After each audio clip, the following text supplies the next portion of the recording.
All right, episode 2, raw exposure. How I went from being an inner city cop to a full-time photographer. Coming up next.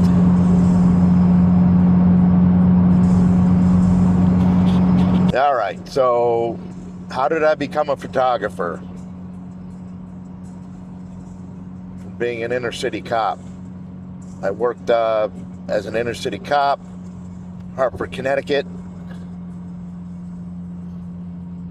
Started back in 2008.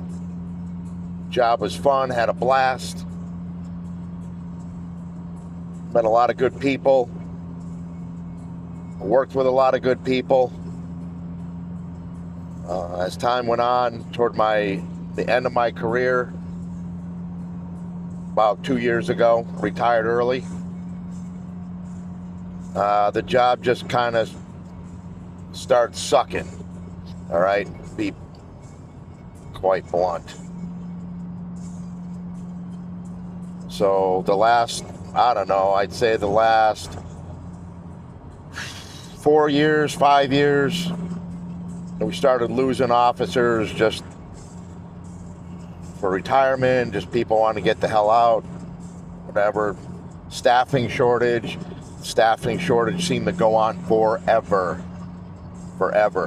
So I had started this photography business, like legit, paying taxes, which sucks, but you got to do it. About 7 years prior to my retirement. So I've been in business for about 9 years. So I started this photography business about 7 years prior to my retirement. And got that rolling. So in the height of all of this mess, my dad came down with a serious, medical issue. Had a real bad stroke. Real bad, kind of flipped everything upside down. So dealing with that, trying to work a full-time photography job, work as a cop full-time plus, because you're getting ordered in, mandatory overtime, doubles, sometimes triples. And so I was dealing with that. And it sucked. So there were a few times I had weddings on the books or an event already planned. And you get that dreaded phone call, you're ordered in. So pretty much like a continuation of that, I had enough. I'm like, you know what? Time to go. Job was becoming a pain in the ass to begin with, so figured I'd call it. I was 56 when I left, 57 now, over 57. And so I figured I'd jump into full-time photography, just make the business full-time.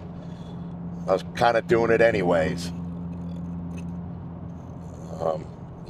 So I worked midnight shift pretty much my whole career in Hartford.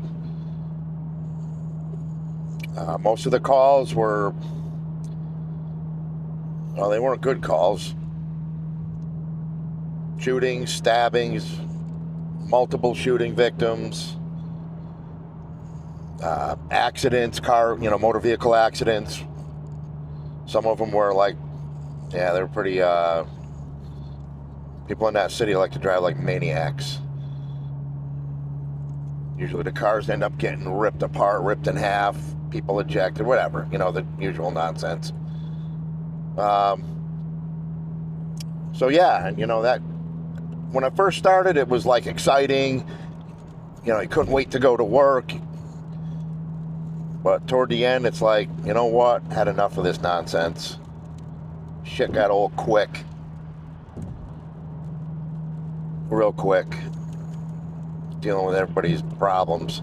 Especially when you had problems of your own, family problems. And like I said, when my dad got sick there, it just compounded everything. So he worked hard all his life, real hard, 80, 90 hours a week, construction. He's a lineman. So, yeah, he worked his ass off, and then that happened. So I was kind of in a mindset like, look, if I can get out, I'm getting out. So I got out, now I'm doing this. So I work with, most of the time, happy people, as opposed to where I was. Not everybody's always happy when you're dealing with the police. So that's pretty much that. So how I got started in photography is I used to coach all my kids' sports. So working midnights, I was coaching ice hockey. Then I'd volunteer at the rec center. I coached pretty much every sport.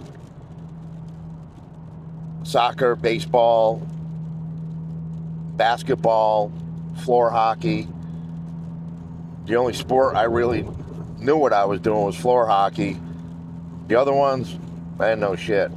Be straight up with you.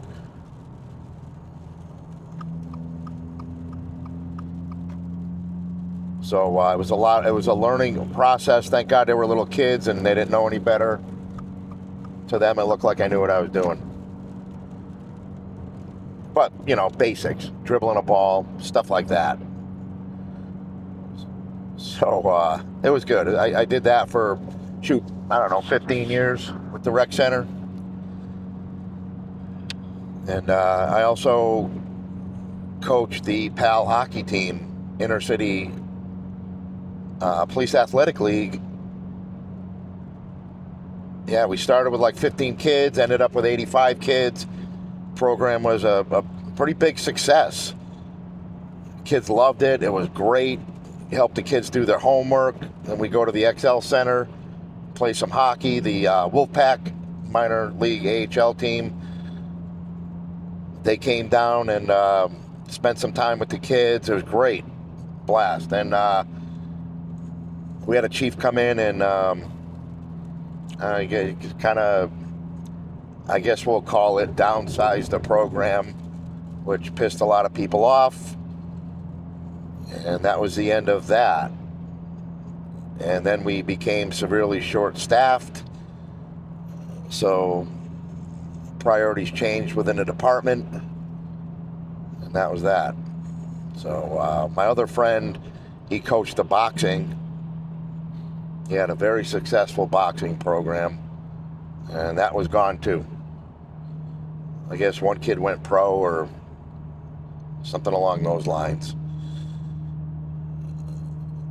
So, but, had a lot of good times in that city. A lot of funny stories. Let me know if you want to hear some funny stories. A lot of funny shit happening. Like, it wasn't all bad. Some of the stuff we ran into was pretty hysterical. Met a lot of good people. Not everybody, is out doing nonsense in cities. Like, I just went to New York City, met a lot of super nice people there. So, it's all like relative, I guess. I know when I used to work all the clubs up on North Main Street in Hartford, you get to know people. When the club scene was pretty big back when I first started. So, you knew people. You see the same people every week. They come up and shoot the breeze with you, and it was good, Just a few bad apples had to ruin the whole thing, So not every night, but most nights. You were pretty much guaranteed on a Thursday, Friday, Saturday night, somebody getting shot, somebody getting stabbed, getting their ass kicked. The end of the night, you'd see the parking lot was full of like weaves, high heels, just garbage. But whatever. Pretty funny. But like I said, I met a lot of super nice people. They come and shoot the breeze with you. You know, if they had to step out of the club, get some air, they come out and talk with you a little bit. So it was good, you know. Met a lot of. It was good. It was good. Not all bad. Definitely not all bad. I think it was just the monotonous of constantly getting ordered in. You couldn't plan anything. Just after 3-4 years of that stuff, it's like I'm not like I'm getting older, you know. I'm not dealing with this anymore. So they always tell you family first, but I don't know. I guess when they felt like it. So anyways, I started shooting after I did the rec center. My kids went to high school, so I didn't coach anymore because they have coaches in high school. So I figured, you know what, I'll start taking some photos of my kids. I could actually do it now instead of coaching. And I took landscape photos, took pictures of birds in my yard, which was crazy. I didn't realize we had that variety up where I live. So I'll throw some photos up, what I got. Pretty cool. So that's kind of how I started in photography. Aside in 7th grade, I took a film photography class. They actually had a dark room and stuff in the school I went to. You'd go out with your film camera, take some photos, come back, go into the dark room, and develop your film. And it was funny because this dude was a science teacher too. So he would always crack jokes of you and, I'll just call her Susie or whatever her name was. Oh, you guys going in the dark room after class? So that was a big running. He used to joke all the time about that. Do that shit now, you get in trouble. But back then, it was just kind of funny, I guess. Guy was a great science teacher. So I took photos of my kids, sport. I took all their sports. My kids were heavily into sports. That's where I learned the sports that I didn't know anything about. It's kind of guided me, you know, to where I am now. Then I started shooting mixed martial arts over at the Mass Mutual Center by MGM until that company went belly up for various reasons. That was pretty good. And I started doing senior photos, you know, the whole like evolution. Weddings here and there. Try to like dip my toe in a bunch of different pools, right? So you're kind of well versed on everything. I like to know how to do a little bit of everything. I know a lot of photographers, they try to stay, well, you got to focus on one thing. Well, that's cool, but if you have a lull in activity for that one thing and you don't know how to do anything else, then you're kind of stuck in that lane. So I like to be maybe like what they say, master of none and, I don't know, good at a bunch of shit. So, you'll see, if you ever went on my website, there's like a ton of stuff there. I've been published in magazines. Nothing like National Geographic or anything, but, or Vogue or none of that stuff, but, oh yeah, so I retired early, jumped right into this. You know, it was kind of an eye-opener because it's more than photography. I think I do,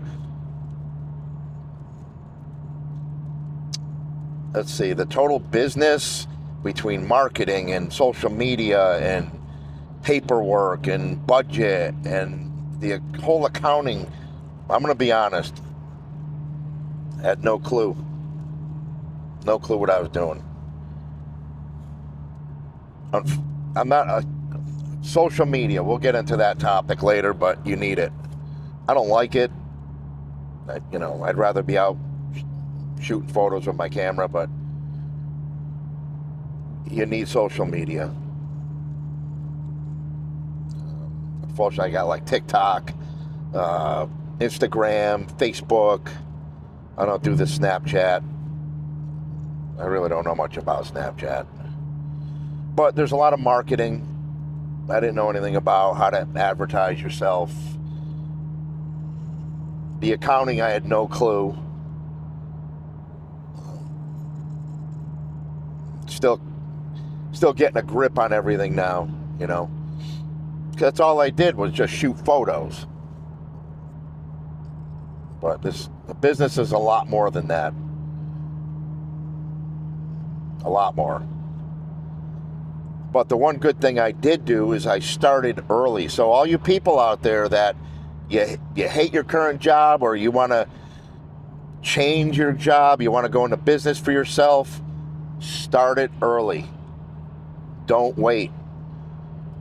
If I had waited, I'd never be able to retire when I did. So you want to start early, develop a plan. It's kind of funny. I watch YouTube videos like everybody else. So this guy, Manny Ortiz, he's a photographer on YouTube. Good, he's very good. He started out, he was a cop. I forget where the hell he was, but he ended up leaving. He's doing this full time. He's pretty successful. Very successful.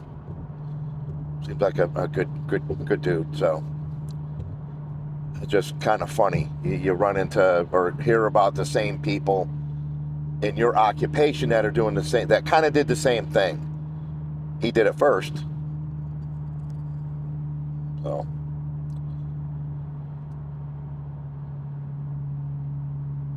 All right, so look, I got to get off at this exit. Coming up, I'm in Palmer, Mass. So when we come back, we'll do a part 2, and I'll let you know where this photography venture has taken me. So stay tuned for part 2. All right, this is episode 2.